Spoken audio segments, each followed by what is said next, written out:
बीता हुआ कल लौटकर नहीं आता। महात्मा बुद्ध एक गांव में प्रवचन सुना रहे थे। उन्होंने पास हुए लोगों के समीप अपनी मधुर वाणी से सभी को संबोधित करते हुए बताया कि हर किसी मनुष्य को धरती माँ की तरह सहनशील तथा क्षमाशील होना चाहिए। क्रोध मानव का ऐसा शत्रु है जो दूसरों को तो हानि पहुंचाएगा, साथ में खुद भी उससे नहीं बच पाएगा। इसलिए क्रोध, ईर्ष्या मानव की सबसे बड़े शत्रु है। सभा में सभी लोग शांति से उनकी बात को ध्यानपूर्वक सुन रहे थे। तभी वहां उस सभा में एक अति क्रोधी व्यक्ति भी उपस्थित था। वह पहले तो उनकी बात सुनता रहा, फिर वह अचानक महात्मा जी से क्रोधित होकर बोला। बोलते समय उसका आंखें खून के सामान लाल हो रही थीं। उसने बोला कि तुम ढोंगी हो, यहाँ बैठकर लोगों को बेवकूफ़ बना रहे हो। ये जो भी तुम कुछ कह रहे हो ना, इसको सचमुच करना बहुत मुश्किल है, समझे? तुम्हारी इन बातों का कोई मतलब नहीं है। ये सब बातें कोई मायने नहीं रखती। असल जिंदगी में कहानी सुनाना बंद करो, धूर्त महात्मा, और जहां से आए हो वहीं चले जाओ। ऐसे कठोर वचन सुनकर भी महात्मा जी ने उस क्रोधी पुरुष का कोई विरोध नहीं किया और न ही उसकी बातों पर कोई भी प्रतिक्रिया दी।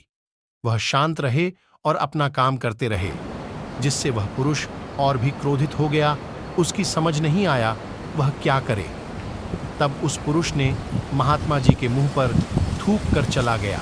अगले दिन जब उस व्यक्ति का क्रोध शांत हुआ और उसे अपनी गलती का पछतावा हुआ, तब वह आत्मग्लानि में जलने लगा और फिर उसने सोचा कि उस महात्मा से मुझे माफ़ी मांगनी चाहिए।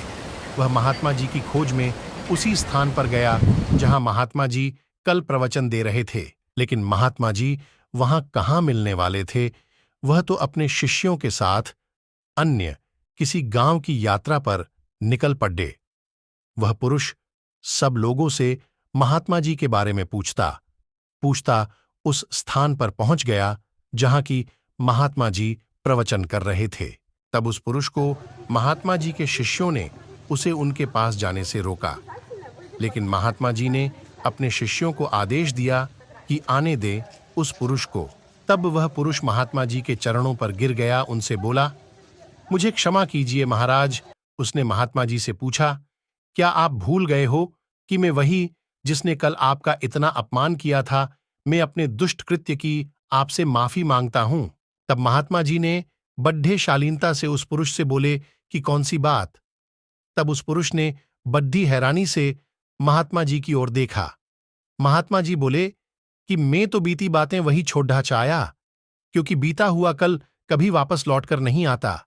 इसीलिए बीती हुए बातों की वजह से आज और अपना आने वाला कल नहीं बिगड़ना चाहिए। जो हो गया सो हो गया। तुम्हें अपनी भूल का एहसास हुआ, यही सबसे बड़ी बात है। तुम अपनी गलती को मान लिए, सो तुम अब निर्मल हो गए हो। इसलिए कोई भी ग्लानि अपने मन में नहीं रखो। अपने आने वाले कल के बारे में विचार करो और उसे सुधारने का प्रयास करो।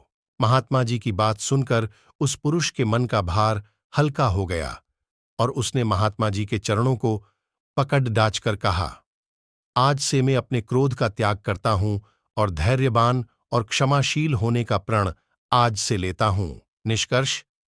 तो दोस्तों, हमें इस कहानी से यह प्रेरणा मिलती है कि यदि अपने बीते हुए कल की गलती को लेकर हमें वर्तमान में उसका पछतावा न कर, उस गलती को हमें अपने भविष्य में कभी नहीं करना चाहिए, क्योंकि दोस्तों, बीता हुआ कल कभी लौटकर वापस नहीं आता। तो अगर आपको महात्मा गौतम बुद्ध की इस कहानी से कुछ सीखने को मिला हो तो अपने दोस्तों के साथ इसे जरूर शेयर करें। धन्यवाद।